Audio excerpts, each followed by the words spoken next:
bonjour à tous. Très rapidement, je m'appelle Clémence Laurencel, je travaille chez Indéfi. Indéfi, c'est un cabinet de conseil en stratégie qui est spécialisé dans les métiers de la gestion d'actifs, sur le côté et le non-côté.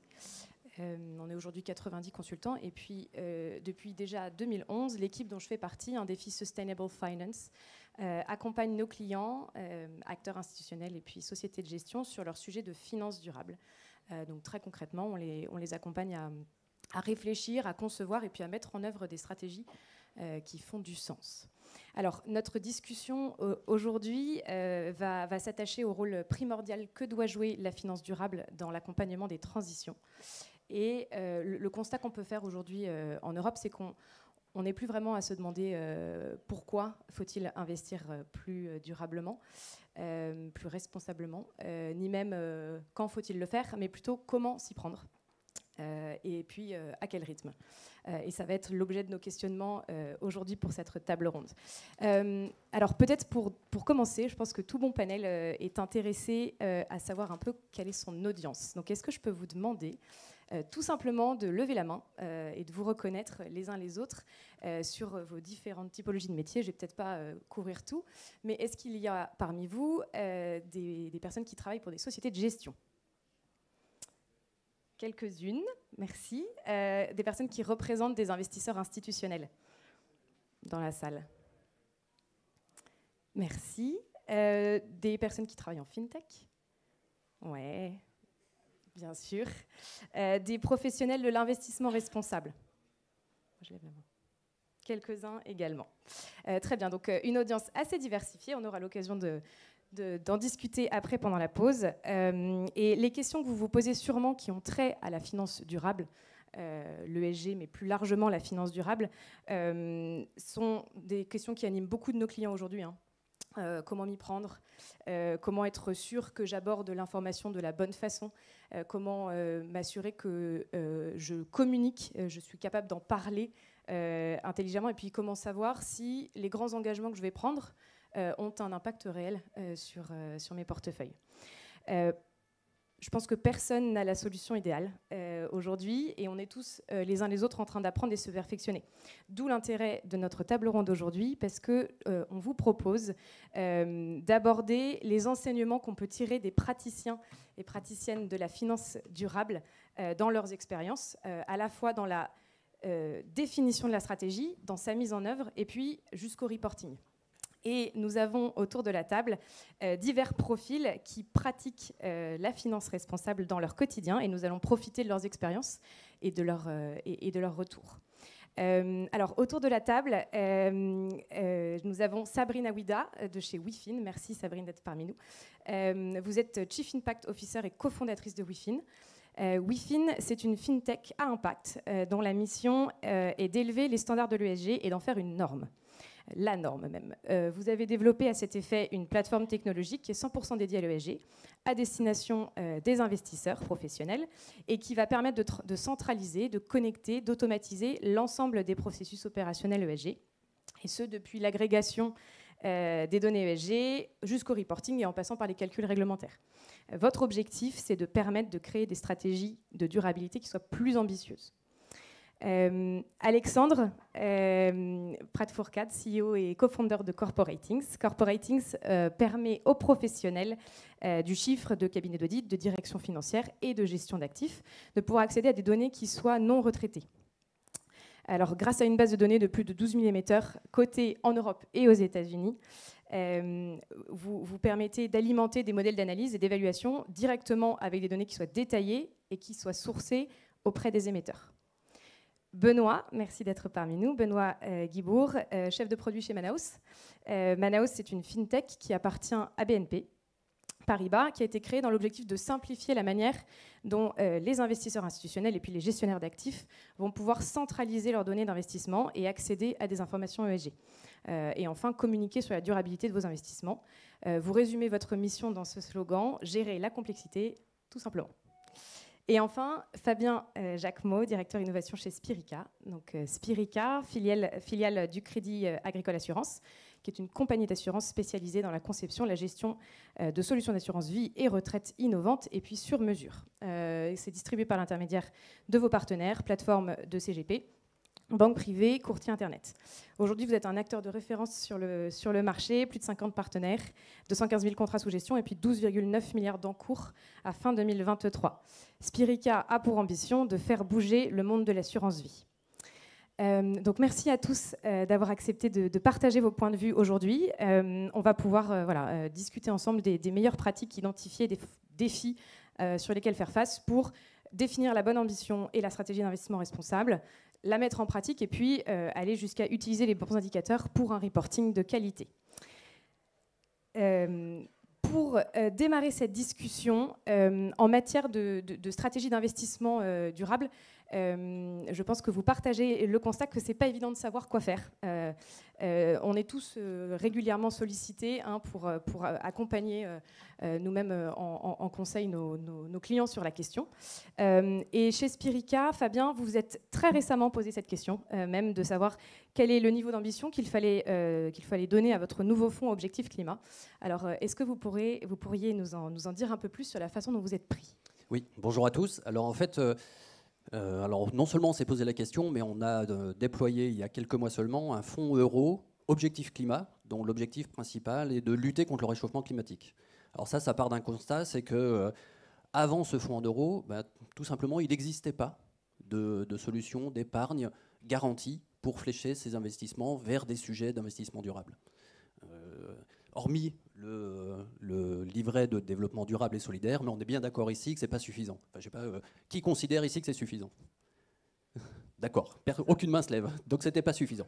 Donc on a lancé ce fonds euro, en fait on a regardé une étude que publie l'AMF toutes les années. Les investisseurs, les épargnants sont appétents à ces sujets, sont notamment appétents au sujet de lutte contre le réchauffement climatique, et donc on a fléché nos investissements, enfin notre choix de fonds euro vers cet objectif-là.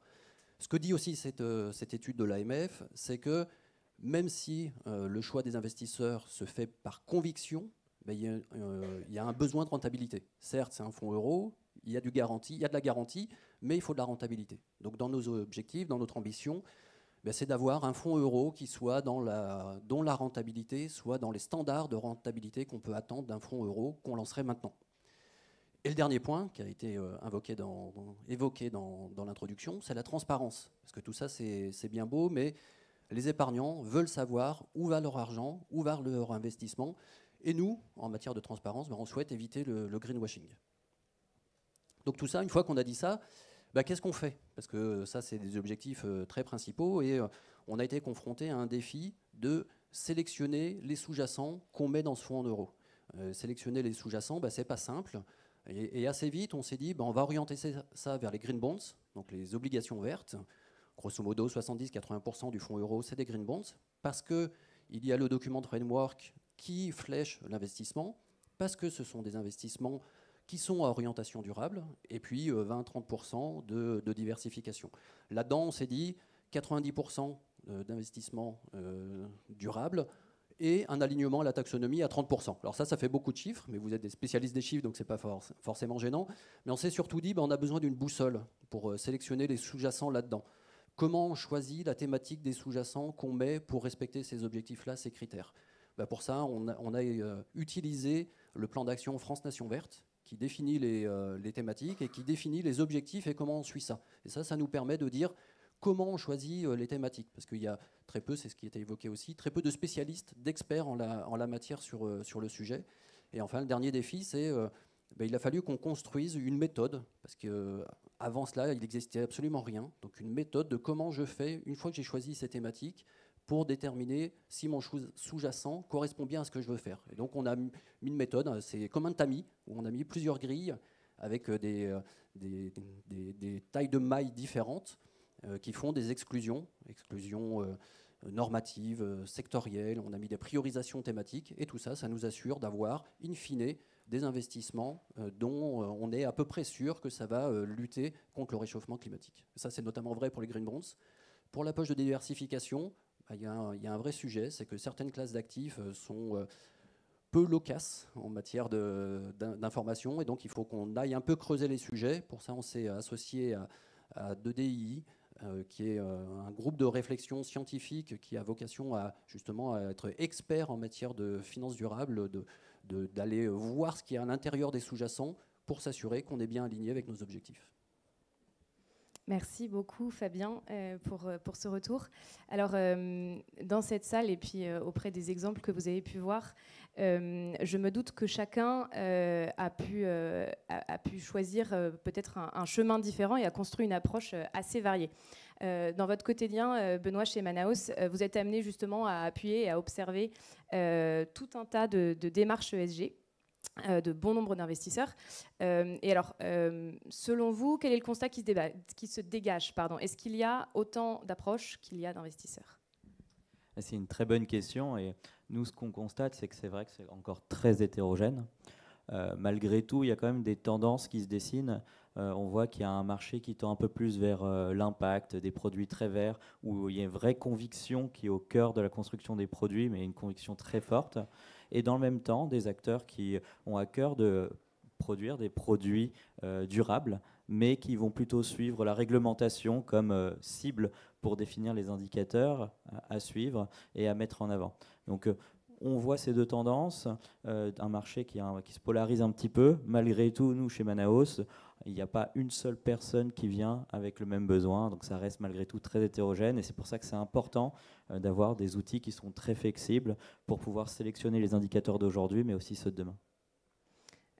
Tout à fait. Et vous l'évoquiez tous les deux, vous avez aujourd'hui différents standards, différentes boussoles sur lesquelles se rattacher. Sabrine, à présent, cette pluralité des approches, quand on en discutait ensemble préalablement, chez WIFIN, non seulement vous l'observez également, mais vous la soutenez particulièrement et auprès de la Commission européenne. Alors, est-ce que vous pouvez nous en dire plus sur votre point de vue à ce sujet ? Effectivement, la pluralité des stratégies d'investissement, ça a été déjà en plus le point de départ de la création de notre plateforme. C'est de se dire aujourd'hui, il y a autant de stratégies d'investissement que de clients.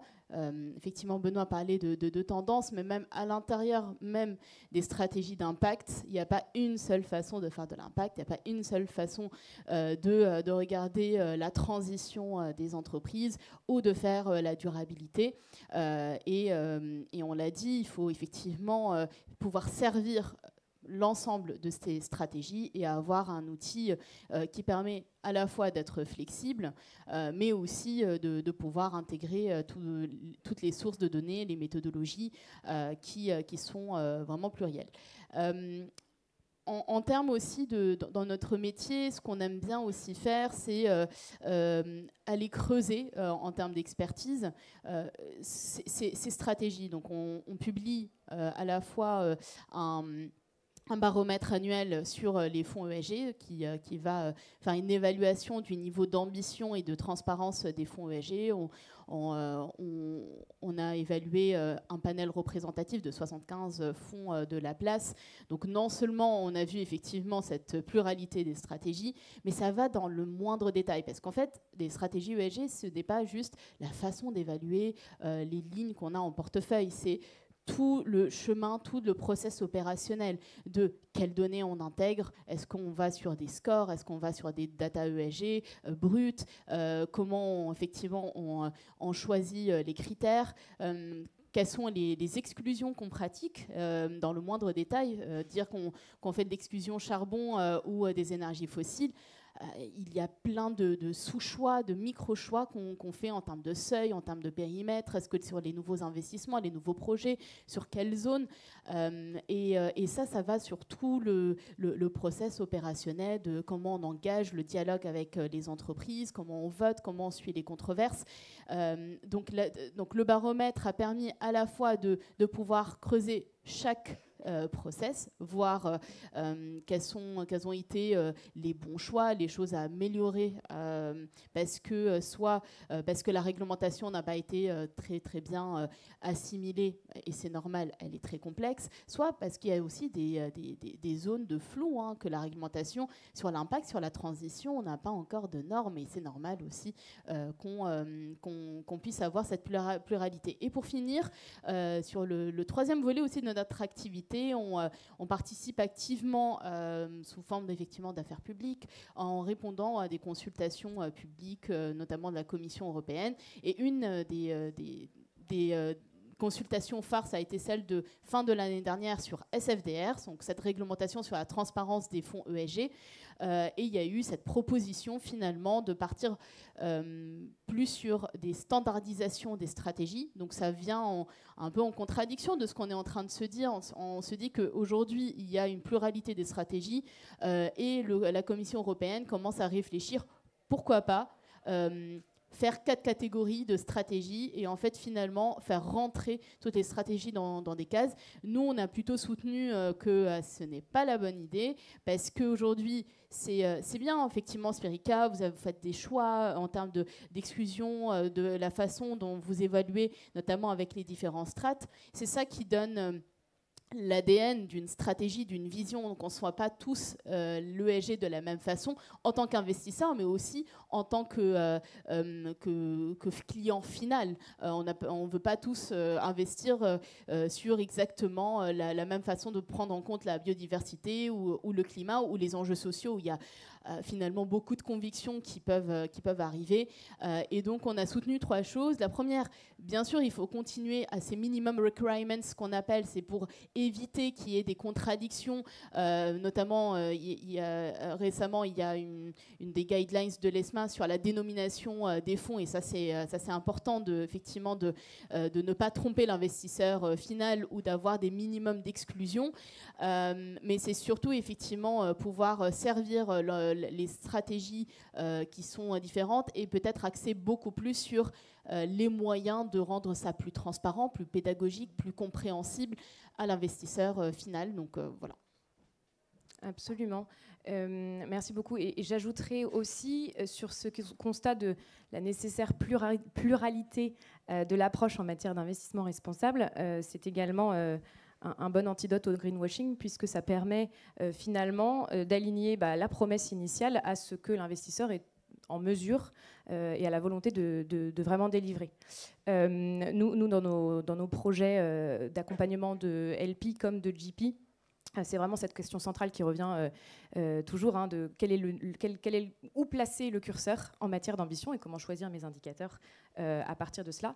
Parce qu'on va regarder ce que font les autres, mais on croit vraiment aussi à cette dynamique d'amélioration continue. C'est-à-dire que voilà, on peut commencer avec un certain angle et puis on va y revenir, mais l'objectif c'est d'avoir vraiment une dynamique de progrès, de travailler les choses dans un certain angle et puis quelques années plus tard de se reposer la question et de revenir peut-être avec une couche supplémentaire, un objectif nouveau.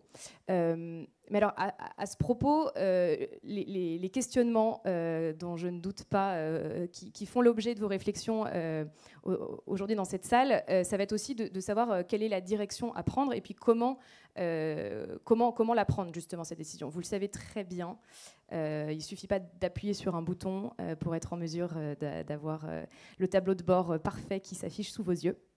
On a besoin de savoir quels sont ces fameux indicateurs du tableau de bord, quels sont les outils qui vont vous aider à la diffusion, le bon niveau de granularité, la temporalité. Enfin voilà, il y a beaucoup de choses qui viennent en compte. Et puis on ne peut pas décider quelque part dans le brouillard. Vous avez besoin de vous appuyer sur de l'information ESG. Et ça va être l'objet de la suite de nos échanges. Je me tourne vers vous, Alexandre.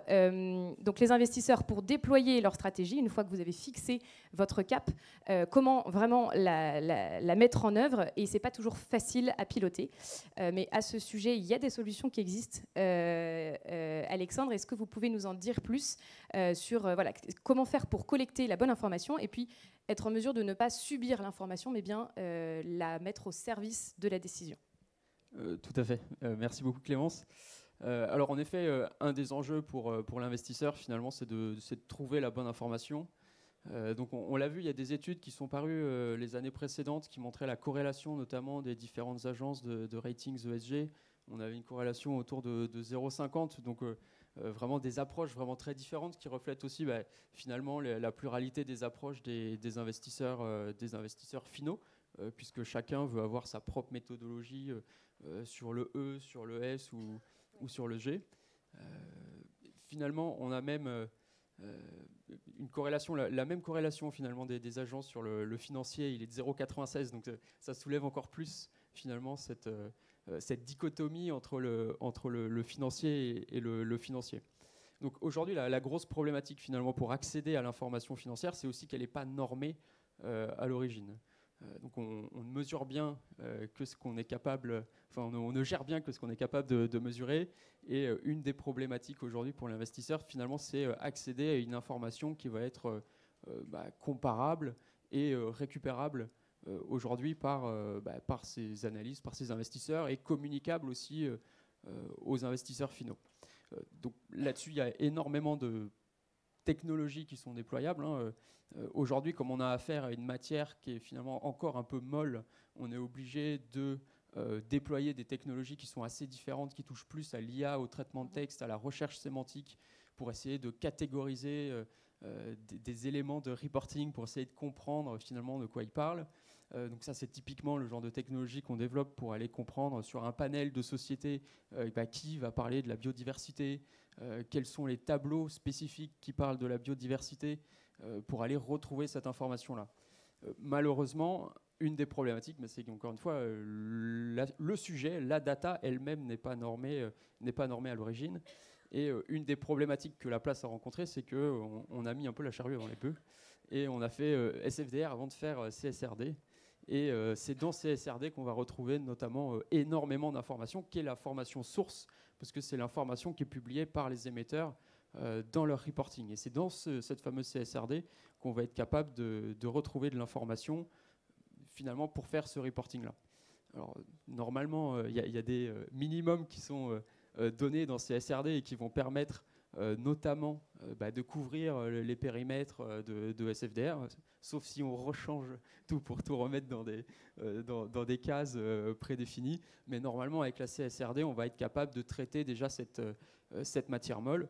Et ensuite, il y a tout un pan de digitalisation de l'information qui arrivera aussi, qui va permettre d'accéder à toutes ces données encore plus rapidement.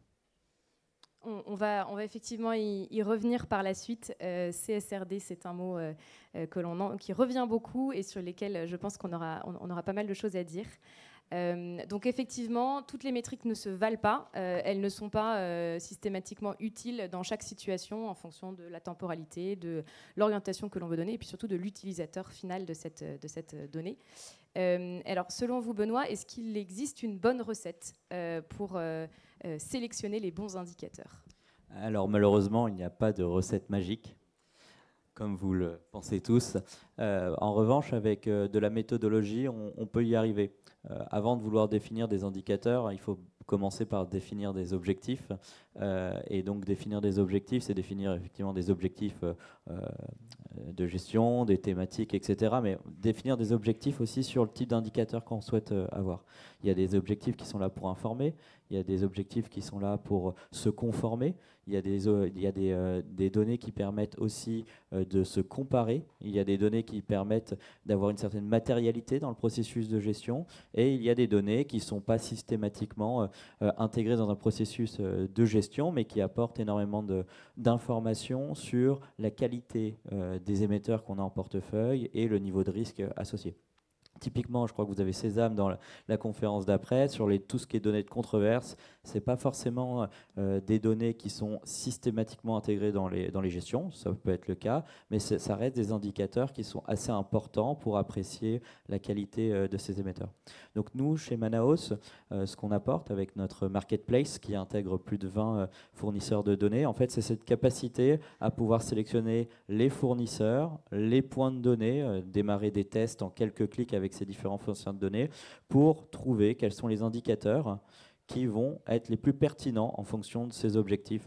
Comme je l'avais dit un petit peu plus tôt, on voit un monde qui se polarise et oui, effectivement, il est très hétérogène et même dans les produits les plus verts, il y a une grande hétérogénéité. Donc, il est important en fait de tester la donnée, de sélectionner le fournisseur de données qui va avoir l'approche la plus en ligne avec son portefeuille parce que d'un client à l'autre, on a des taux de couverture sur certains indicateurs qui sont radicalement différents. Ça dépend de ce qui est dans le portefeuille, ça dépend aussi des stratégies, etc. Donc nous, ce qu'on fait avec Manaos, c'est on essaie d'accompagner tous ces types d'investisseurs, qui soient les plus aguerris et qui soient un peu moins aguerris, pour sélectionner ces indicateurs. Et en fonction de ça, on va regarder les différents objectifs. Donc après, si on se concentre, on va peut-être pas regarder les indicateurs réglementaires. Je pense que tout le monde les connaît maintenant assez bien, mais si on regarde un peu les indicateurs de gestion, c'est un vrai challenge. Typiquement, si on prend des indicateurs les plus utilisés en Europe, qui est la taxonomie, on se rend compte que c'est pas forcément un indicateur qui est évident à utiliser dans une stratégie de gestion, avec des taux d'alignement de 1 à 2% que soulevait l'ADEME dans son analyse de mars 2024, et des taux d'éligibilité 10 à 20%. Donc c'est vraiment très compliqué à utiliser. Ensuite, il y a les exclusions dont Sabrine parlait. Effectivement, les exclusions, il y a un constat, c'est que c'est utilisé depuis toujours dans le secteur de l'investissement durable. Ça se renforce forcément avec plus d'exclusions, et on voit des exclusions comme le charbon qui se démocratise, à plus de 90% portés par les investisseurs institutionnels, les assureurs, d'après cette même étude de l'ADEME. Ensuite, il y a des indicateurs qui sont un petit peu plus spécifiques, typiquement les ODD. On est obligé de faire un détour par les ODD, c'est dans le titre de cette conférence. Nous, ce qu'on constate, c'est que les ODD, c'est des indicateurs qui sont principalement utilisés par des acteurs ou des produits qui sont les plus verts, des produits qui sont sur des thématiques et qu'on retrouve un peu moins sur les produits qui se conforment un petit peu plus à la réglementation. Et on pourrait continuer pendant des heures sur la liste de ces indicateurs. Il y a les indicateurs plus de risque portés par une vision un peu plus de l'ISSB avec la TCFD maintenant portée par IFRS, où là l'objectif c'est bien comprendre d'où vient son risque dans son portefeuille. Mais là ce qu'on constate c'est des taux de couverture qui sont pas forcément évidents à matérialiser dans une stratégie systématique de gestion, et surtout quel scénario choisir. Potentiellement l'usage à foison des proxys par les agences qui fournissent ces indicateurs, donc assez complexe à utiliser. Peut-être pour conclure sur un dernier objectif, sur celui de comparabilité, on en a beaucoup parlé. C'est vrai qu'il y a cette EET qui permettait aux investisseurs institutionnels de comparer facilement ces investissements en fonds. C'est vrai que nous, tous les clients de type investisseurs institutionnels qui viennent nous voir nous demandent est-ce que vous pouvez intégrer mes EET pour pouvoir utiliser ces indicateurs, et donc on leur répond oui, mais c'est vrai que c'est assez compliqué parce que déjà l'accès à la donnée dans ces EET est assez disparate. L'utiliser systématiquement, c'est compliqué. En plus, d'un point de vue homogénéité des méthodologies, c'est assez complexe. Et donc, ça rend l'exercice assez difficile de combiner objectifs de gestion, objectifs de comparabilité. Et si on cumule tous les objectifs, ça rend l'exercice assez compliqué. Donc, vraiment se concentrer sur ses objectifs personnels, c'est le plus important. Oui, absolument. Et donc avoir quelque part une hiérarchie de l'information, ce qui va me servir dans mon tableau de bord au pilotage de ma gestion, et ce qui est là à titre informatif, à titre se conformer, comme vous le disiez. Même si en théorie, il devrait y avoir une certaine cohérence entre ce que j'utilise dans ma gestion et ce que je reporte. Absolument, c'est ce qui est souhaité. Et pour faire ces choix et savoir distinguer la bonne information, Sabrine, vous évoquiez initialement l'intérêt de bénéficier d'une expertise et d'un vrai appui là-dessus pour permettre une mise en œuvre qui fasse du sens. Alors pourquoi est-ce que c'est si important selon vous ? Alors effectivement, pour pouvoir avoir une stratégie qui fait sens, il faut de la donnée. Et aujourd'hui, ce que nous, on a remarqué et on a construit aussi la plateforme en ce sens, c'est c'est pas un seul fournisseur de données, c'est pas une seule source de données qui suffit. Nos clients utilisent au moins 4 sources de données, entre sources de données publiques, sources de données privées, et donc pour une même métrique sur le climat, déjà il y a une pluralité de comment on peut mesurer l'alignement climat de son portefeuille entre effectivement l'intensité carbone, l'exposition à des secteurs carbone-intensifs, le risque de transition. On va avoir aussi la température du portefeuille. Et la liste, elle est très très longue. Et avoir une seule source de données ne permet pas toujours effectivement d'avoir la meilleure lecture possible. Donc la première chose, c'est de devoir combiner plusieurs sources, plusieurs data providers pour pouvoir effectivement croiser les sources et bénéficier de la meilleure couverture et de la meilleure expertise. Je parlais aussi de l'expertise dans le sens où il faut effectivement, pour bien utiliser, une fois on a récupéré cette donnée, pour bien l'utiliser, il faut de l'expertise méthodologique et de la technologie. L'expertise méthodologique pour savoir, pour comprendre ce qu'on est en train de mesurer. Ces fameux indicateurs que je viens de citer, ils ne sont pas simples. On a parlé tout à l'heure de l'exclusion, tous ces micro-choix qu'il faut faire, mais il y a aussi sur la partie température du portefeuille, c'est une méthodologie qui passe par plusieurs choix, quel scénario de température, sur qu'est-ce qu'on prend effectivement comme type d'indicateur, sur quel périmètre, etc. etc. Et ça, cette expertise, nous, on l'a intégrée comme accompagnement effectivement pour pouvoir bien utiliser ces données dans la plateforme. On a effectivement des experts, une partie plus d'un tiers de notre équipe sont des experts de la data, de la méthodologie et de la réglementation. Et la technologie permet de multiplier les usages et encore mieux le faire parce qu'effectivement, dès lors qu'on utilise 3-4 sources de données, c'est là que les problèmes en termes de data quality se posent parce qu'il faut pouvoir les agréger, les mettre en qualité et surtout de pouvoir croiser ces sources, les challenger pour savoir si je veux utiliser un provider A par rapport à un provider B pour un même indicateur. Le mieux, c'est de pouvoir faire des tests effectivement sur ses propres données pour faire des croisements, voir les tests de variation et de pouvoir prioriser quelle source. C'est d'autant important aussi d'avoir une plateforme qui permet d'intégrer l'évolutivité de deux manières. De l'ESG au sens large, les indicateurs évoluent beaucoup. Il y a quelques années, on parlait de biodiversité, juste effectivement de quelles sont les zones sensibles pour la biodiversité. Aujourd'hui, on parle beaucoup d'empreintes biodiversité, on parle beaucoup aussi d'indicateurs très spécifiques sur la déforestation, sur l'utilisation d'huile de palme, etc. Donc on voit bien qu'il y a une sophistication aussi des indicateurs parce que le marché évolue vers des thématiques de plus en plus spécifiques. Et enfin, c'est aussi porté par les régulateurs. Les régulateurs changent énormément aussi de focus sur tel ou tel indicateur, sur les fameux indicateurs d'impact, les PAI. Normalement, à partir de l'année prochaine, on va avoir de nouveaux indicateurs sociaux qui vont rentrer. Donc, on voit bien que c'est la réglementation soutient également un ESG qui évolue. Donc il faut effectivement avoir un outil qui permet de pouvoir rester évolutif, d'avoir de l'expertise et d'avoir une multiplicité de la donnée. Je finis juste en disant que CSRD va permettre effectivement d'avoir de la donnée un peu plus fiable, de sortir un peu plus des modèles de proxy, etc. Mais aujourd'hui, il y a une multiplicité de données qui est déjà là. Donc l'objectif, c'est pas de créer un énième set de données, mais de savoir comment bien utiliser ce qui existe déjà. Et y mettre effectivement le sens que l'on veut y donner initialement. Il y a certains indicateurs que vous avez évoqués qui sont au départ des informations à visée vraiment à visée informative, je me répète, et puis qui petit à petit, à travers les années et la robustesse de l'indicateur, vont se clarifier et un jour pouvoir à terme être raccrochés vraiment réellement à la stratégie. D'ici un peu moins d'une dizaine de minutes, vous allez pouvoir avoir l'opportunité de poser des questions, donc n'hésitez pas à y réfléchir dès maintenant. J'enchaîne à présent sur, je pense, un sujet très important, mais qui volontairement vient à la fin, sur la partie de reporting et de transparence. D'abord, un point que Alexandre, vous avez évoqué tout à l'heure, la fameuse CSRD.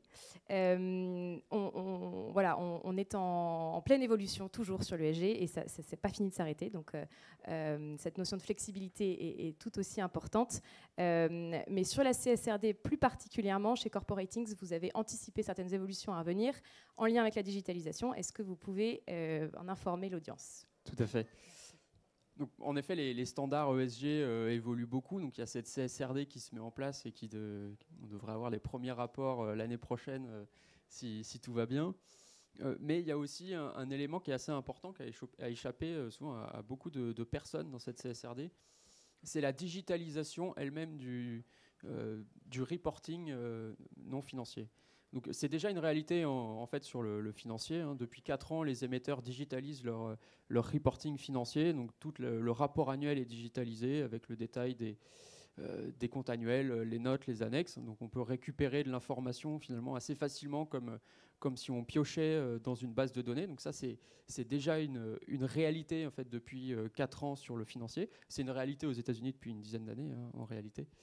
Et c'est aussi ça l'intérêt, c'est que l'Europe a souhaité pousser aussi ce format électronique européen unique pour utiliser ces données-là et pour digitaliser cette information.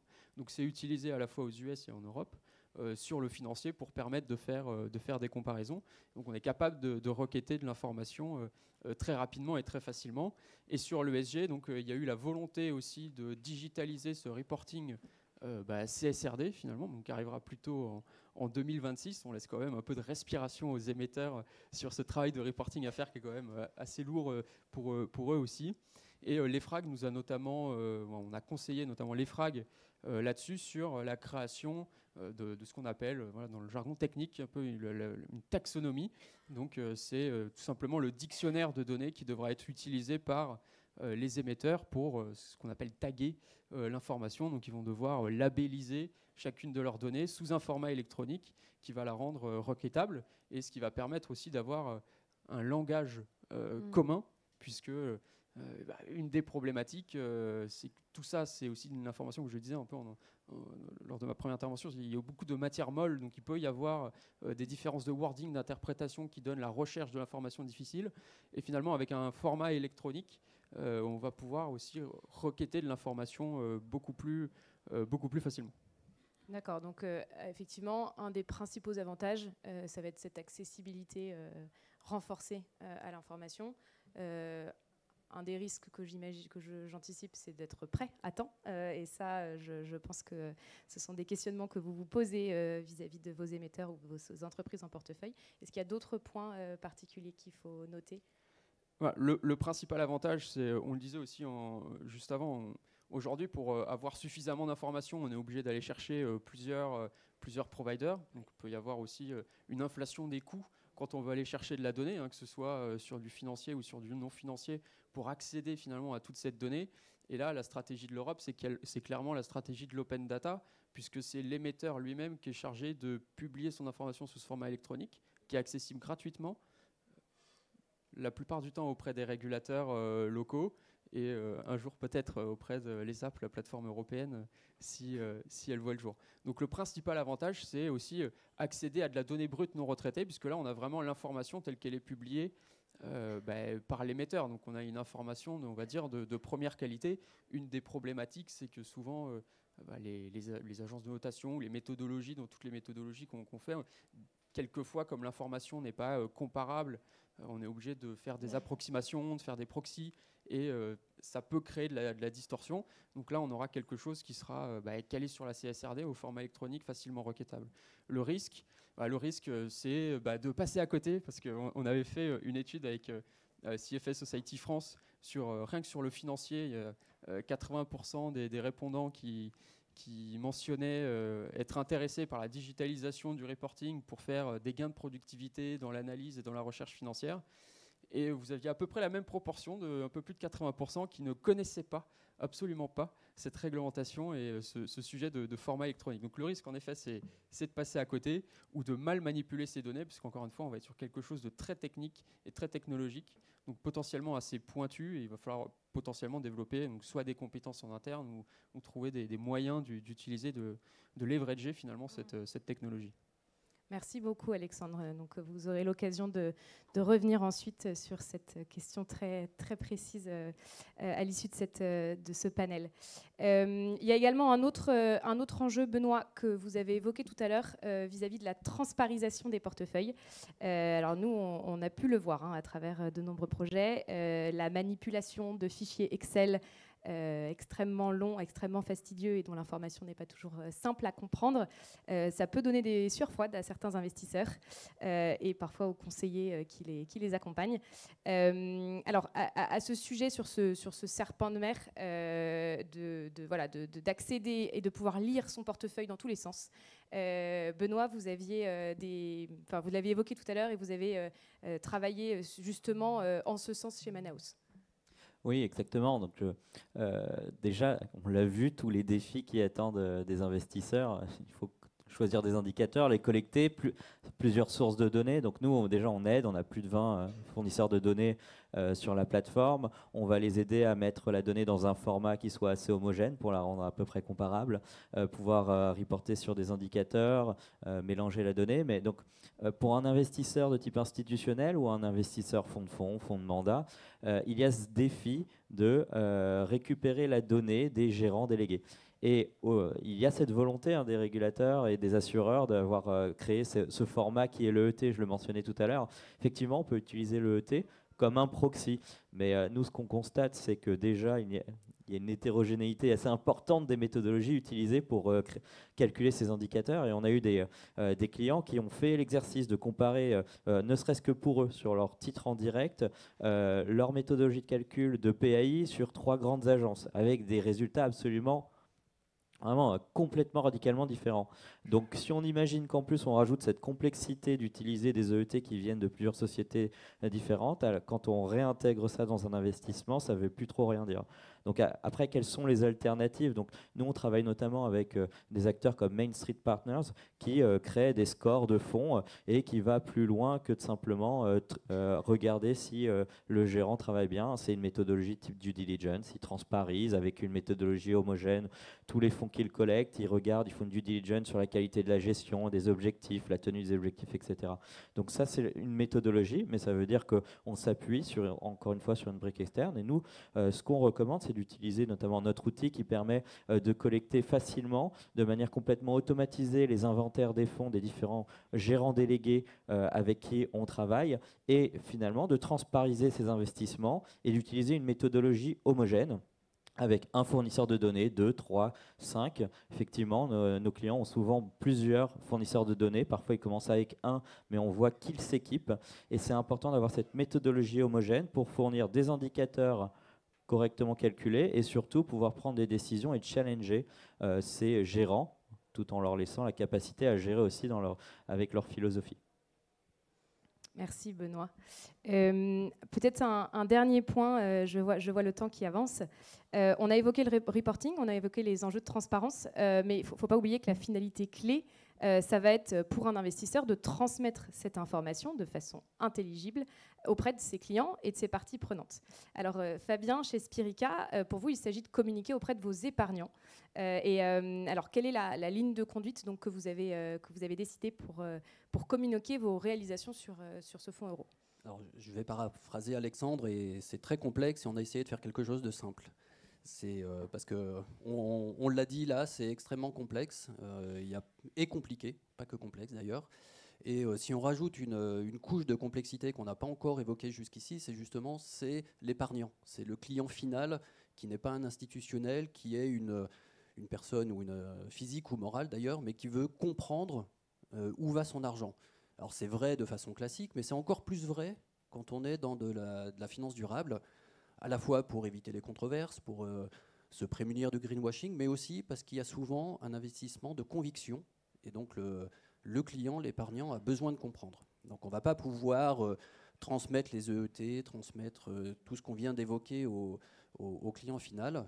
Donc pour ça, on s'est là aussi appliqué, ou en tout cas astreint à appliquer une méthode qui est de dire on va regarder au-delà des émetteurs, on va regarder vraiment les projets qui sont sur lesquels est fléché l'argent, sur lesquels est fléché l'investissement, pour que ce soit vraiment sur ces éléments-là. Tout à l'heure, on parlait de taxonomie, j'évoquais un objectif de 30%, là on évoquait 1 à 2%, tout à l'heure Benoît. Et ça, la différence, c'est qu'on ne regarde pas au niveau de l'émetteur, mais on regarde bien au niveau du projet sur lequel il y a l'investissement. Et ça, c'est quelque chose de fondamental. Et ensuite, comme les clients, les épargnants, tout ça, ça leur parle vraiment pas. Donc on fait une transcription de ça en français. en français pour que ça puisse être pédagogique, que ça donne aux clients la compréhension des sujets, et puis aux futurs épargnants de se dire « Ah ben oui, ce n'est pas des choses que je ne comprends pas, donc je peux aller vers ce type d'épargne ». Ça veut dire quoi, traduire ça en français? Ça veut dire, on l'évoquait, il y a les ODD, c'est de dire je regarde à travers toutes les données que je peux obtenir comment mon investissement a contribué à un ou plusieurs ODD. Ça, c'est une première couche de lecture qu'on va pouvoir transmettre aux épargnants dans les reportings extra-financiers. Et puis il y a une autre chose à laquelle on s'astreint vraiment, c'est de dire d'être sur des choses concrètes. C'est-à-dire, si je vous dis ici, on a décarboné la production d'électricité et c'est l'équivalent de 300 MWh, ça parle à personne. Si je vous dis, on a décarboné la production d'électricité et c'est équivalent à la production, enfin à la consommation électrique d'une ville comme Caen ou Grenoble, tout de suite on est sur des choses plus concrètes. Et ça, c'est quelque chose qu'on a mis dans notre méthode, c'est de dire on n'est pas sur des choses qu'on ne comprend pas, mais vraiment aller jusqu'à l'explication pour de vrai concrète de ce à quoi ça a contribué. Et je ne vais pas y revenir, on en a déjà beaucoup parlé, mais il y a une vraie complexité là aussi pour nous, c'est d'obtenir cette information pour pouvoir la restituer. Et là, de nouveau, j'évoquais tout à l'heure Today de DII en bon français, qui est ce fameux think tank avec lequel on a une convention de recherche et qui sont aussi des experts de l'explicitation et de la pédagogie autour de la finance durable. D'ailleurs, je vous invite à aller consulter leur site MyFairMoney. C'est comme ça que nous, on les a rencontrés. Et c'est avec ce comité scientifique d'experts qu'on va aller chercher à faire ce qui a été dit, regarder avec une propre méthode. Et on est obligé de rentrer dans ces travaux-là pour pouvoir expliquer de façon concrète à quoi sert l'investissement. Et ainsi vous faire challenger. Et encore, je reprends cette idée de mise à niveau de la stratégie petit à petit et évolutive. Merci beaucoup à tous les quatre. Le temps imparti vient de s'écouler. Néanmoins, peut-être qu'on peut prendre 1 ou 2 minutes s'il y a des questions parmi vous. Je vous inviterai à tout simplement vous présenter l'entreprise dans laquelle vous travaillez et puis adresser votre question. Est-ce que certaines personnes veulent se lancer? Pas spécialement. Tout est clair sur l'ESG. Oui, monsieur.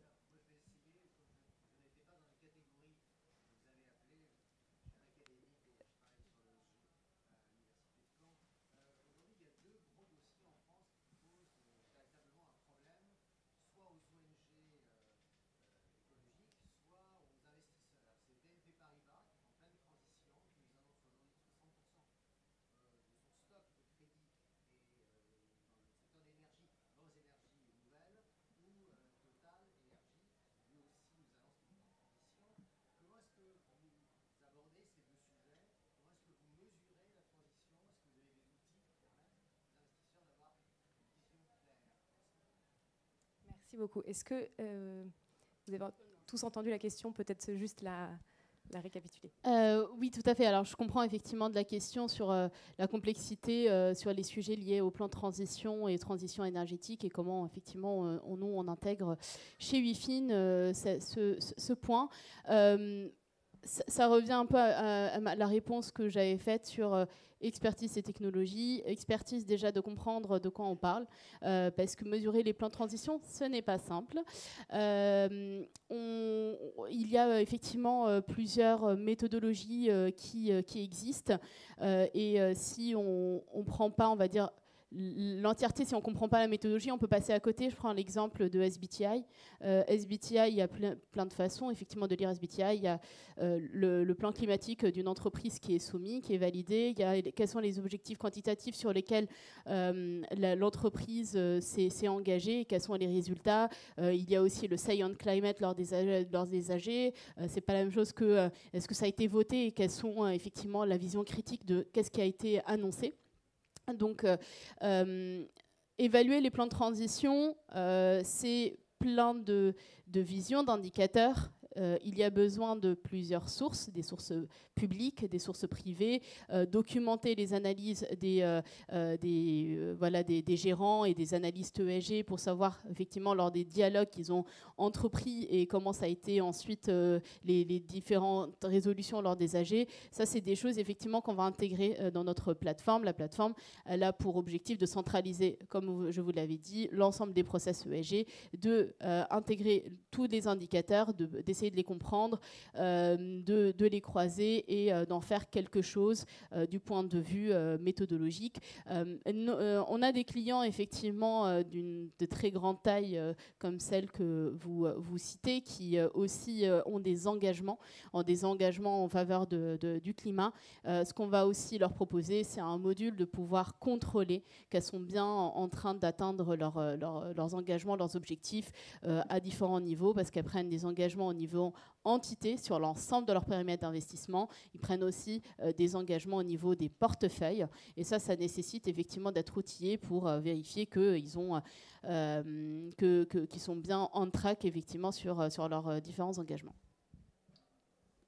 Et si je peux ajouter, sans vouloir répéter, parce qu'on a un outil qui est assez similaire dans la philosophie de piloter des indicateurs, de vérifier justement ces plans de transition, nous, ce qu'on constate, c'est aussi cette difficulté pour les plus petits acteurs. Donc effectivement, les gros acteurs, ils ont les moyens de s'équiper avec plusieurs sources de données, sur tous les types de données, voilà, y compris ces plans de transition. Mais nous, ce qu'on voit, c'est que les plus petits acteurs, ils ont du mal à y voir clair avec un seul acteur. Et quand ils achètent la donnée, ils l'achètent bien souvent un petit peu à l'aveugle sur ces plans de transition. C'est vraiment pas leur première problématique. Ils sont souvent sur des marchés d'équipement, donc ils ont privilégié les indicateurs pour se conformer, quand on revient aux indicateurs dont je parlais. Et finalement, ils arrivent au moment du reporting, et donc ils veulent mettre ces indicateurs en lumière, et ils sont très prudents parce qu'ils savent que la fois prochaine, l'année prochaine, ils vont devoir piloter à quel point ils ont amélioré tous leurs indicateurs. Et là, effectivement, ils se retrouvent confrontés aux méthodes des agences qui sont parfois insuffisamment documentées, parfois qui sont avec des trous. Et ça, c'est un vrai challenge pour les plus petits acteurs. Et donc, nous, ce qu'on constate plutôt, c'est qu'il y a les plus avancés qui ont des indicateurs, beaucoup d'indicateurs, qui les mettent en commun, qui les pilotent, et un marché qui, malheureusement, est attentiste et qui est prudent et qui prend peu d'engagement parce que c'est beaucoup trop complexe à leur taille. Merci beaucoup.